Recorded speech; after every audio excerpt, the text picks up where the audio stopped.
Alors, la première chose dont je veux parler, c'est la série Umbrella Academy qui s'est terminée. Donc, il y a eu la saison finale qui est sortie sur Netflix. Je l'ai regardé le jour de sa sortie. Puis, écoute, voilà, on retrouve les frères et sœurs réunis qui essayent encore une fois d'empêcher la fin du monde dont ils sont encore une fois la cause. Et puis, voilà, et puis c'est la saison finale. Pour la conclusion finale, c'est sûr que j'ai trouvé que c'était une moins bonne saison, malheureusement. Je sais pas pourquoi ils font toujours ça quand ils savent que c'est la dernière saison, comme on dirait qu'ils rushent l'histoire sans réellement faire de fin satisfaisante pour les fans. Ça, c'est quelque chose que j'aimerais beaucoup que les gens arrêtent de faire enfin, que les showrunners arrêtent de faire parce que c'est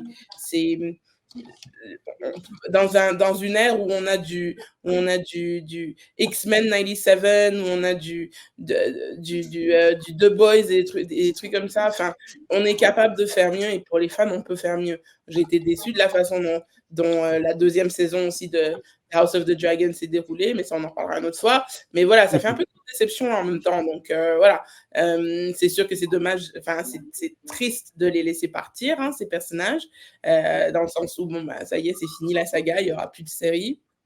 Mais voilà, ça fait plaisir pour ce que ça valait de revoir cette saison.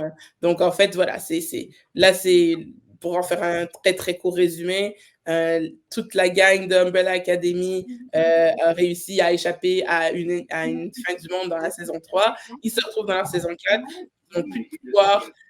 Puis, par contre, il y a une autre fin du monde qui s'en vient. Puis là, ils se demandent comment est-ce qu'ils vont faire pour empêcher la fin du monde sans leur pouvoir. Donc, et puis il y a une espèce de complot qui est monté. Et puis aussi, quand ils sont revenus, quand ils ont empêché la fin du monde, ils se sont comme transposés dans une réalité parallèle. Donc, on rentre encore dans l'axe narratif du multivers.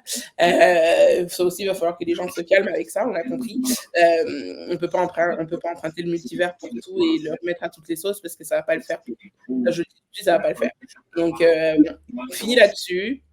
Je donnerais comme un 5 sur 10 pour cette finale, malheureusement.